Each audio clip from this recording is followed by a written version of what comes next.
بسم اللہ الرحمن الرحیم۔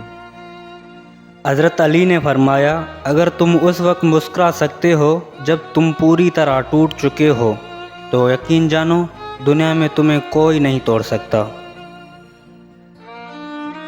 اچھے لوگوں کا تمہاری زندگی میں آنا تمہاری قسمت ہوتی ہے اور انہیں سنبھال کر رکھنا تمہارا ہنر۔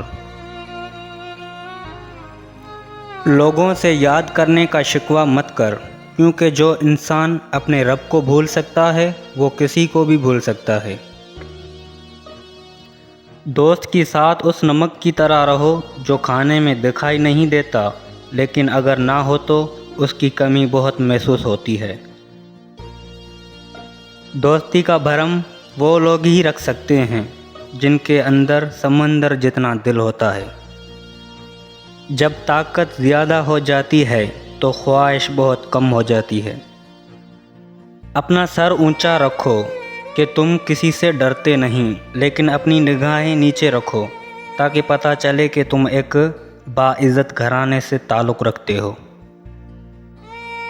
کسی بے قصور پر بہتان لگانا آسمان سے بھی بھاری گناہ ہے۔ حضرت علی سے پوچھا گیا، انسان کب برا بنتا ہے؟ فرمایا، جب وہ اپنے آپ کو دوسروں سے اچھا سمجھنے لگے۔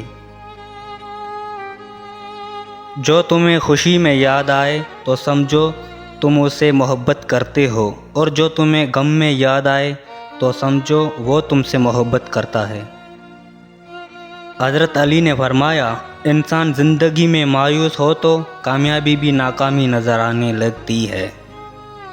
دوست کو دولت کی نگاہ سے مت دیکھو، وفا کرنے والے دوست اکثر غریب ہوتے ہیں، اور جس سے محبت ہو جائے اس سے مقابلہ نہیں کیا جاتا۔ حضرت علی نے فرمایا، زبان سے نکلے ہوئے الفاظ جسم کو نہیں بلکہ روح کو زخمی کر دیتے ہیں۔ کوئی تمہارا دل دکھائے تو ناراض مت ہو، کیونکہ قدرت کا قانون ہے، جس درخت کا پھل زیادہ میٹھا ہوتا ہے کہ پتھر بھی لوگ اسی کو مارتے ہیں۔ ہمیشہ ایسے شخص کو چنا کرو جو آپ کو عزت دے، کیونکہ عزت محبت سے کہیں زیادہ خاص ہوتی ہے۔ جس کو تم سے سچی محبت ہوگی وہ تمہیں فضول اور ناجائز کاموں سے روکے گا۔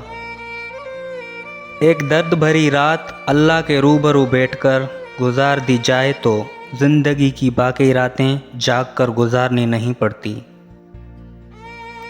جب تمہارے ذہن میں تہجد پڑھنے کا خیال بار بار آ رہا ہو تو سمجھ جاؤ کہ تمہاری دعاؤں کو قبولیت کا پروانہ مل چکا ہے۔ تمہاری دعائیں قبولیت کے درجے پر جا چکی ہیں۔